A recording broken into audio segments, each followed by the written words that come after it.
السلام علیکم ورحمۃ اللہ وبرکاتہ۔ امید ہے آپ سب لوگ خیریت سے ہوں گے اور آپ سب کی دعاؤں سے الحمدللہ میں بھی بالکل ٹھیک ہوں۔ تو آج ان سوالوں سے ہٹ کے میں کچھ ویڈیو بنانے لگی ہوں۔ وہ سوال ہمارے کمپلیٹ نہیں ہوئے ہیں، اس کی بھی ویڈیو کنٹینیو ہے، اور اس سوالوں سے ہٹ کے میں کچھ ویڈیو بنانے لگی ہوں۔ تو ذرا میری جو ساری باتیں ہیں بڑے غور سے سنیے گا۔ تو آج جو میں ویڈیو بنانے والی ہوں وہ ہے شیطان کا جال۔ تو شیطان کا جال ہمارا سب سے پہلا ٹاپک ہے، حضرت آدم علیہ السلام اور ابلیس۔ تو یاد کرو جب تمہارے رب نے فرشتوں سے فرمایا کہ میں آدمی بنانے والا ہوں پشتی مٹی سے جو بدبودار سے یا گارے سے ہے، تو جب میں اسے ٹھیک کر لوں اور اس میں اپنی طرف سے خاص معجز روح پھونک دوں تو اس کے لیے سجدے میں گر پڑنا۔ تو جتنے فرشتے تھے سب کے سب سجدے میں گر پڑے سوائے ابلیس کے۔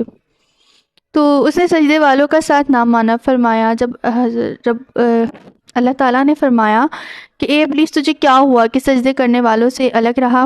بولا مجھے زیبا نہیں کہ بشر کو سجدہ کروں جسے تو نے بچتی مٹی سے بنایا جو سیاب ادار گارے سے تھی۔ فرمایا تو جنت سے نکل جا کہ تم مردود ہے اور بے شک تجھ پر قیامت کے دن تک لعنت ہے۔ شیطان بولا اے میرے رب تو مجھے مہلت دے اس دن تک کہ وہ لوگ اٹھائے جائیں۔ حکم ہوا اور یاد کرو کہ جب ہم نے فرشتوں کو فرمایا کہ آدم علیہ السلام کو سجدہ کرو تو سب نے سجدہ کیا سوائے ابلیس کے کہ قوم جن سے تھا۔ تو رب نے حکم دیا کہ نکل جا۔ اچھا، قوم جن سے تھا، ابلیس کو کس سے بنایا گیا؟ آگ سے۔ ابلیس سب سے آگے کیوں ہے؟ کیونکہ اسے آگ سے بنایا گیا ہے۔ وہ جنوں پہ بھی حاوی کیوں ہے؟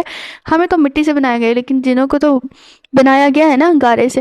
تو جب آگ جلتی ہے اور جو انگارہ اوپر کی طرف بڑھتا ہے اور بجھ جاتا ہے تو جنوں کو اس انگارے سے بنایا گیا۔ تو ابلیس کو بنایا گیا ہے آگ سے۔ تو رب نے حکم دیا کہ نکل جا کہ تم مردود ہے۔ جب خدا تعالیٰ نے شیطان کو مردود کیا تو شیطان نے کہا الہی تو بنی آدم کے لیے پیغمبر کو بھیجے گا، کتاب نازل کرے گا، میرے پیغمبر اور میری کتاب بھی کوئی ہونی چاہیے۔ خدا تعالیٰ نے فرمایا کاہن نجمی تیرے پیغمبر ہوں گے۔ عرض کیا میرا مؤذن؟ فرمایا راگ گانا خیالی تک اور جھوٹے شعر تیری کتابیں ہیں۔ ابلیس نے کہا میری مسجد؟ تو رب ذوالجلال فرمایا ربی ذوالجلال نے فرمایا فتنہ انگیز بازار۔ عرض کیا میرا کھانا؟ فرمایا جس پر میرا نام نہیں لیا جائے، یعنی جس کھانے کو بسم اللہ پڑھ کے شروع نہ کیا جائے وہ شیطان کا کھانا۔ عرض کیا اور میرا پانی؟ فرمایا نشیلی چیزیں۔ عرض کیا میرا جال؟ ربی ذوالجلال نے فرمایا وہ عورتیں ہوں گی۔ کریم کی شان یہ ہے کہ گناہ نہ کرے اور حکیم کی شان یہ ہے کہ دنیا کو اختیار نہ کرے۔ جس نے دعوت لبیک کہی اس کا دین رخصت ہو گیا۔ جس نے نفس کی بات قبول کر لی اس کی جان و ایمان فنا پذیر ہو گئی۔ جس نے خواہشات کے سامنے سر جھکا دیا عقل و دانش نے اس کا ساتھ چھوڑ دیا۔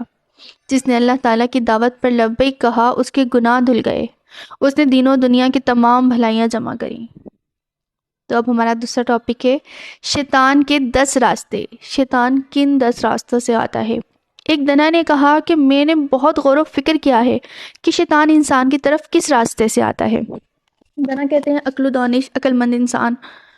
تو راستے سے آتا ہے تو معلوم ہوا کہ وہ 10 راستوں سے آتا ہے۔ پہلا راستہ وہ حرص اور بدگمانی سے آتا ہے۔ چنانچہ میں نے توکل اور تناعت سے اس کا مقابلہ کیا۔ اس کی دلیل مجھے کتاب اللہ سے ملی۔ اللہ تعالیٰ کا فرمان ہے کہ روئے زمین پر تمام جانداروں کا رزق اللہ تعالیٰ کے ذمے ہے، اس طرح میں نے اسے شکست دی۔ اور دوسرا راستہ ہے وہ زندگی اور لمبی امیدوں کے راستے سے آتا ہے۔ تو میں نے اچانک موت آ جانے کے خوف سے اس کا مقابلہ کیا۔ اس کی تائید مجھے اللہ تعالیٰ کی فرمان سے ملی، اور کوئی ذی روح نہیں جانتا کہ وہ کوئی زمین پر مرے گا۔ چنانچہ میں نے اس بات پر اسے یوں شکست دی۔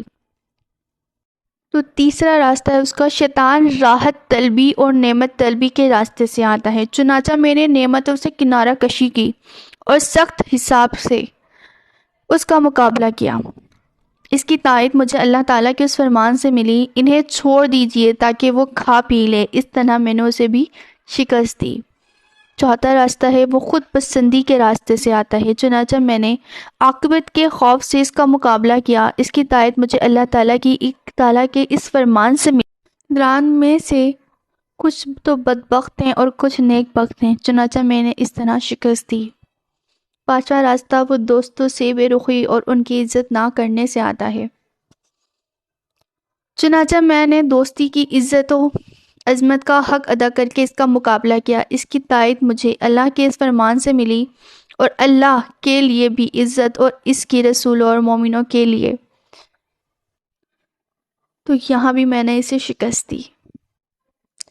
نمبر 6، وہ حسد کے راستے سے آتا ہے۔ چنانچہ میں نے مخلوق کے ساتھ اللہ تعالیٰ کی عدل اور تقسیم سے اس کا مقابلہ کیا۔ اس کی تائید مجھے اس آیت نمبر 3 سے ملی کہ ہم نے دنیاوی زندگی میں ان کے درمیان رزق تقسیم فرمایا، یوں میں نے اسے شکست دی۔ میں آپ کو شیطان کے آنے کے 10 راستے بتانے والی تھی، لیکن ابھی تک 6 راستے ہوئے ہیں۔ 6 پوائنٹس میں نے آپ کو بتائے ہیں۔ ابھی آگے کی اور پوائنٹس اور آگے میرے پاس اور ٹاپکس ہیں شیطان کے جال کے، تو میں انشاءاللہ نیکسٹ ویڈیو میں لے کر آؤں گی۔ اگر آپ لوگوں کو میری ویڈیوز پسند آتی ہے تو لائک کریں، اور اگر اسی طرح کی اور ویڈیوز دیکھنا چاہتے ہیں تو چینل کو سبسکرائب کرنا مت بھولیں۔ اوکے، اللہ حافظ۔